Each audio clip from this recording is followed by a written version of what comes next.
ప్రతి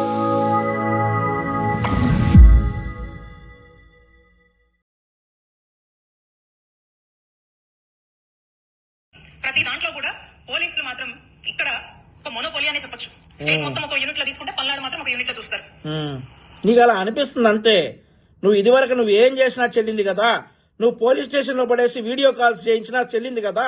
నువ్వు police station లో ఒక దళిత యువకుడిని కొడతా వీడియో కాల్లో చూసి అరికాళ్ల మీద కొట్టండి, మోకాళ్ళ మీద కొట్టండి, చేతుల మీద కొట్టండి, అక్కడ కొట్టండి, ఇక్కడ కొట్టండి, వాడు నా గురించి మాట్లాడతాడా అని అన్నప్పుడు మోనోపోలి అని దాన్ని అంటారు. నువ్వు పోలీస్ స్టేషన్లో విచ్చలవిడిగా నీ జులుం ప్రదర్శించావు కదా అప్పట్లో. కాబట్టి ఇప్పుడేంటంటే పోలీసులు ఇట్లాంటి యాషాలు వేస్తే బొక్కలు ఇరుగుతాయని చెప్తున్నారు కాబట్టి నీకు పాపం మోనోపోలీగానే అనిపిస్తుంది. పల్నాడు జిల్లా పోలీసులు చేసేది నీకు ఇంత భయంకరంగానే అనిపిస్తుంది. ఎందుకంటే గతంలో లాగా నువ్వు పోలీస్ స్టేషన్కి వీడియో కాల్స్ చేసి వాణ్ణి కొట్టు వీణ్ణి కొట్టు అని చెప్పేటటువంటి పోలీసులు అందరూ కూడా ఇప్పుడు లేరు కదా. ఇప్పుడు ఉంది ఎవరు? నీ కారులో నువ్వు నీ ఒక సోషల్ మీడియా అబ్యూజర్ని, తల్లికి చెల్లికి పెళ్ళానికి దారిన పోయే ఇక అవన్నీ మాట్లాడకూడదు. వాళ్ళెవరికి తేడా తెలియనటువంటి ఒక ఎదవని నువ్వు కారులో ఎక్కించు తీసుకెళ్తా ఉంటే అక్కడ సుబ్బనాయుడు అని చెప్పేటటువంటి ఒక సిఐ దింపమ్మా వాడిని దింపు, వాడు చట్టాన్ని ఉల్లంఘించాడు, వాడిని అరెస్ట్ చేయాలి అని అంటే ఆ రోజు చించుకున్నావు కదా, నీ మాట వినలేదు కదా.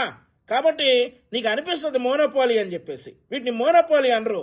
పోలీసులు స్ట్రిక్ట్ గా ఉద్యోగం చేస్తే నీలాంటి దానికి అవి మోనోపోలీగా అనిపిస్తా ఉంటాయి.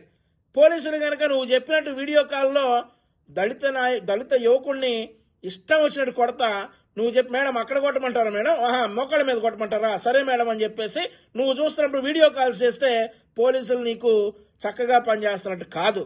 నీ కారులో ఉన్నటువంటి ఒక సోషల్ మీడియా అబ్యూజర్, ఒక సోషల్ సైకో, ఎవడైతే ఆడవారిపై అసభ్యంగా మాట్లాడుతున్నటువంటి ఒక సోషల్ సైకో నీ కారు నుండి దింపి అరెస్ట్ చేసి తీసుకెళ్లారు చూడు. కాబట్టి నీకు పల్నాడు పోలీసులు మోనోపాలీగా నీకు అనిపిస్తారు, పీపుల్స్ ఫ్రెండ్లీగా ప్రజలు కనిపిస్తారు.